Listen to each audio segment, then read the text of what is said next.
Guarantee is a very strong word, isn't it? It's you're not going to get your money back. I'm not quite sure where to stand. Where's best for you? Over this side? He doesn't care. Hello, everybody. Good turnout. Video's always popular. I haven't got a monitor, have I? So hopefully this is going to work. Oh, that's the wrong clicker. This is all seamless. OK, little story. Here's my kids, me and my kids. And we have a van. And I was like, van holidays are great. But they basically hate each other now, so they won't sleep in the same van together. So it's like, OK, well, if I'm going to go on a holiday, I need to do something. And I was looking through Facebook, and I got this advert for this thing called a Sky Camp.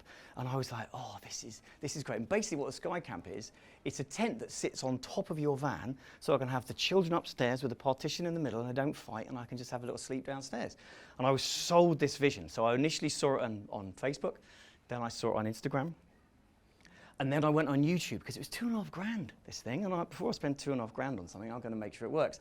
And I looked at some videos on the heritage of the people who made it. And I started looking at like high wind tunnel tests. Very exciting. Anyway, at that point, I was like, OK, I do want to buy one of these. And I found out it was on Kickstarter, right? So in order to get one of these, you had to be in early. And I got very excited. And I kept being shown pieces of content about why I needed to buy one of these. And anyway, I got online really early, and it was coming on at midnight, so I was there at 11:59. And basically, they needed $500,000 to get this thing off the ground. I was second in the queue. I was a bit annoyed. I wasn't first in the queue, but there you go, second in the queue. They got actually $2.4 million in 2 days. This arrived. I've got my lovely Sky Camp, and I now go on holidays with it, and it's beautiful. The next thing that happens is I get an email from these guys going, it's not so good, you should buy something else. And now I'm buying one of these as well. So you can get the idea. So in traditional marketing terms, what we would say is they got my attention. There was a consideration phase where I looked at what I was going to buy. They made me take some action by frightening me with some things, and then they retained me. But what we're talking about today is actually they sold me the aspirational vision of my future, of like my children not fighting each other. They sold me the fear and worry. They solved that problem of like, what happens if I waste my money? Then they got me with FOMO, proper FOMO, that I was going to miss out if I didn't get this thing. And then they got me with belonging, the sense of being a part of a community and showing. So they got me with emotions, and they got nearly $3,500 out of me, actually.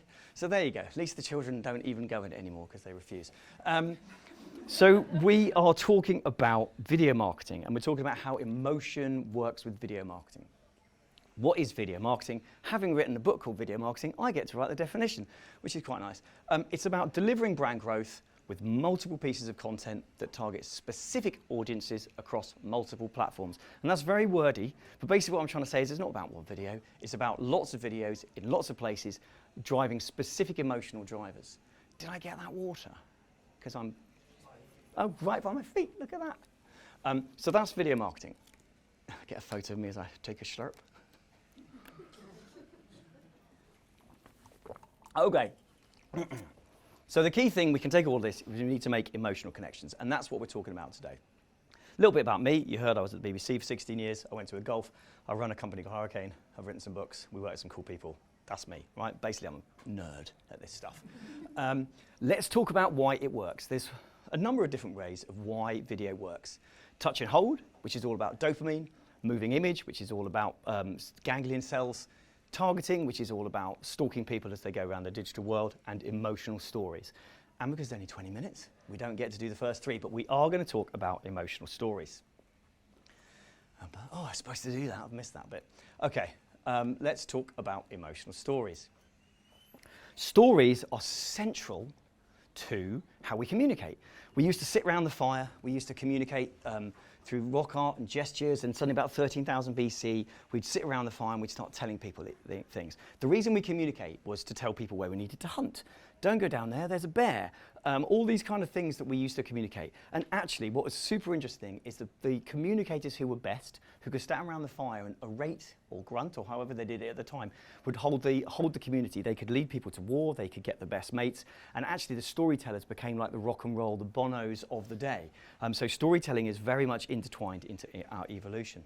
So that was about 13,000 years ago. We started telling stories. First print, 700 BC. Then by 200 BC, we sort of developed Aesop's fables, and storytelling is really very much part of our culture. Then nothing happened in storytelling until 1987 when we invented PowerPoint. And that is all leading up to a PowerPoint joke, so thank you very much. Okay, the point is, stories is intrinsic to who we are. What I want you to do is just understand why we see everything in stories. I'm going to watch you this film. This was done by Heider and Simmel in 1944, a bunch of researchers at a German university. They were trying to understand how do we see story and why is it important to us. So watch this and tell me what you see. It's 1944, guys. Graphics aren't brilliant.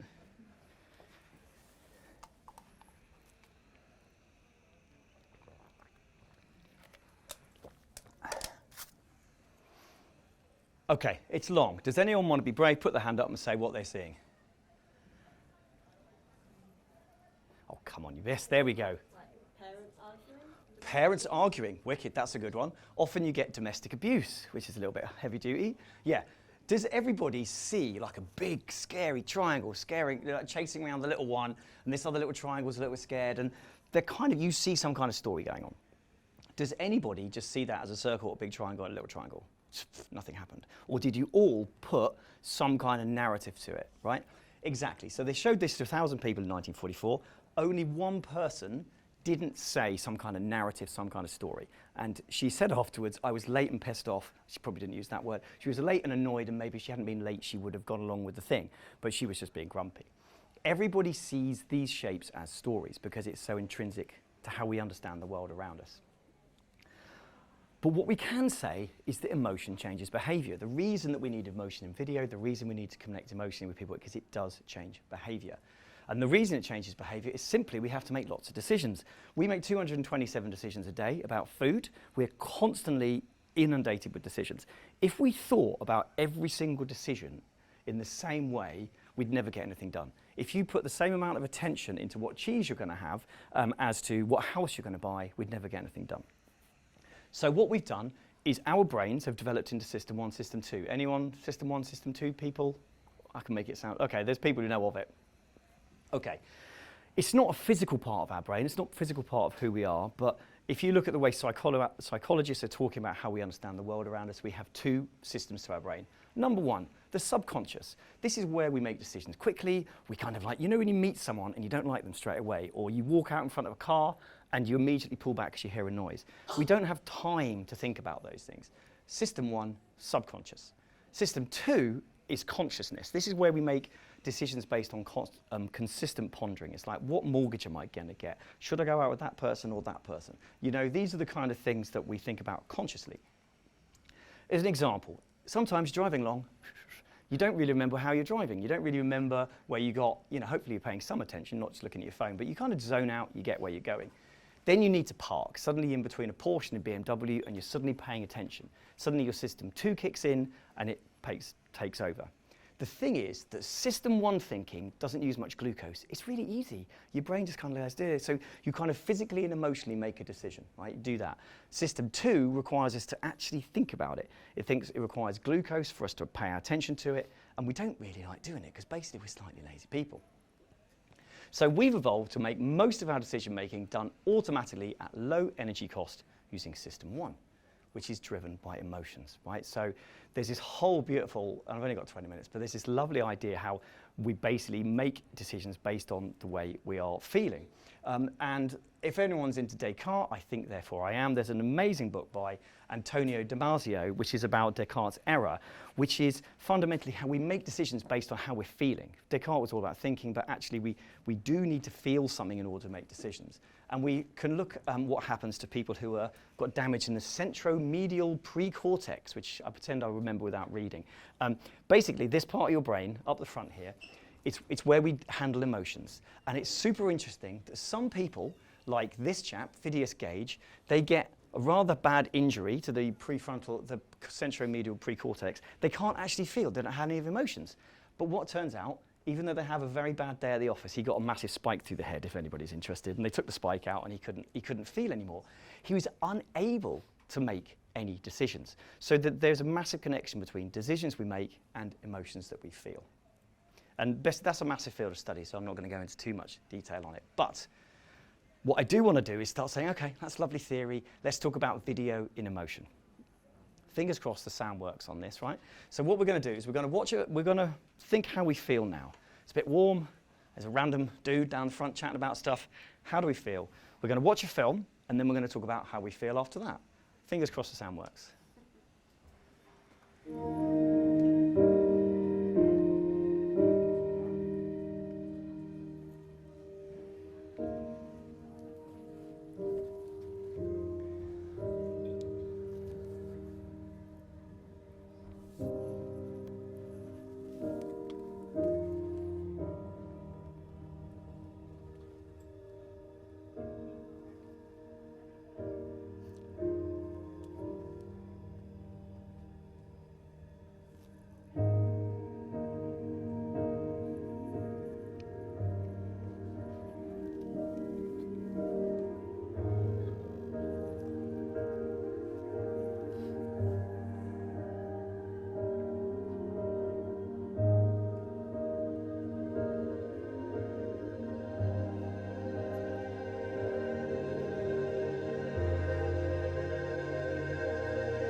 How are we feeling now?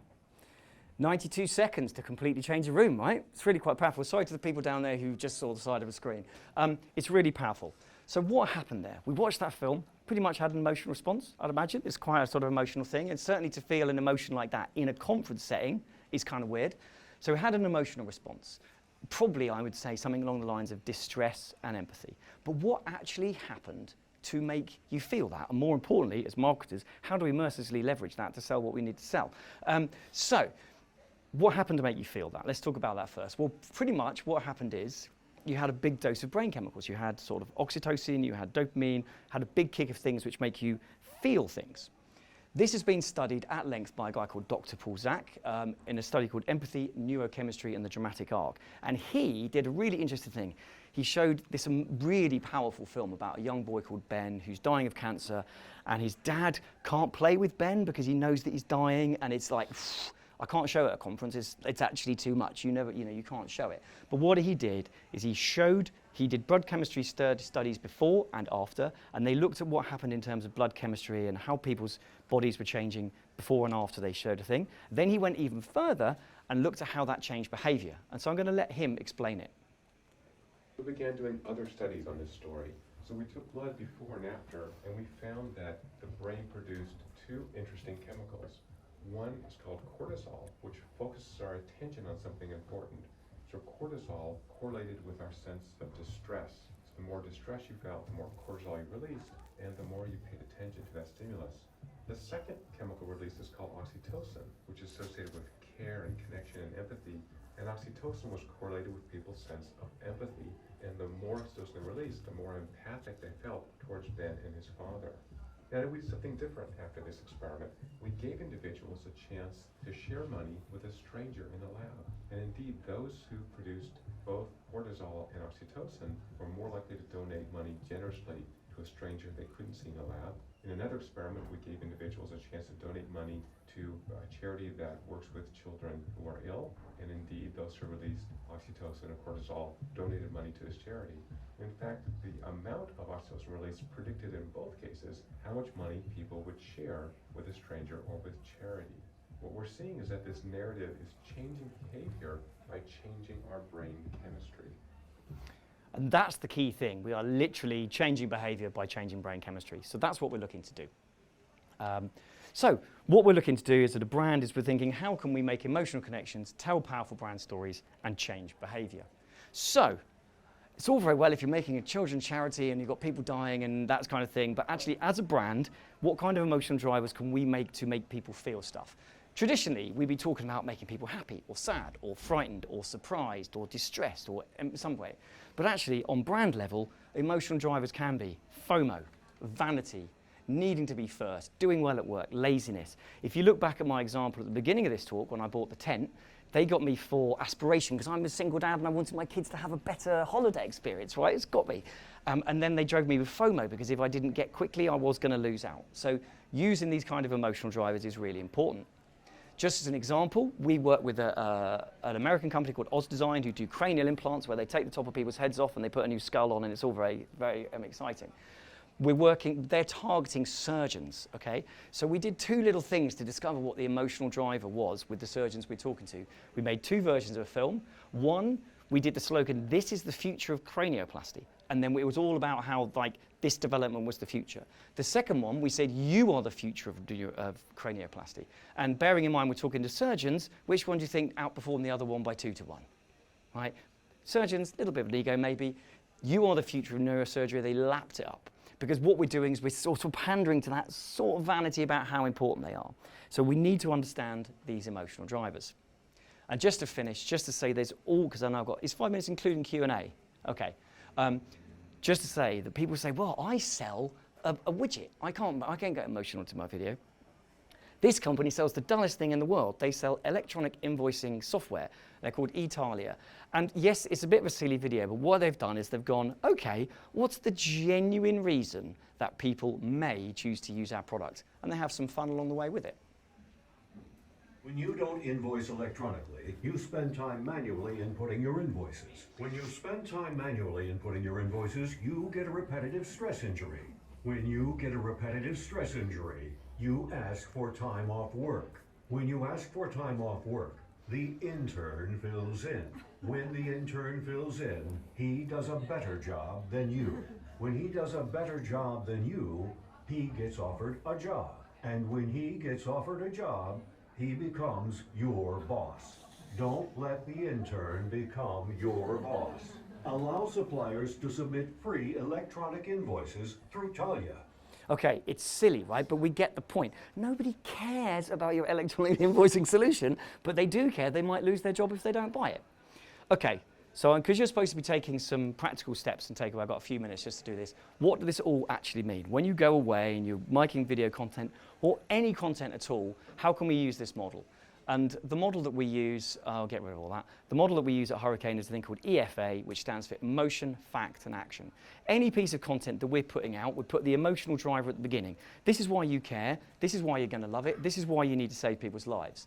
Then we can hit people with the facts. This, it does this, it does this, it does this. And then when we've done that, we can drive action. And the way we drive action is we link back to the emotion at the start. So if we take that last video, I can't quite remember how we're going to do this. Right, 1 minute. But basically, the emotion is, you know, you're going to lose your job if you don't. And then the driver to action at the end is, so get in touch before you lose your job, right? So EFA is a super helpful model for any kind of content, written, video, whatever.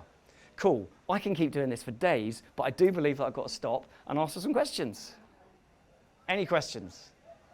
Or just a round of applause. I don't care, really.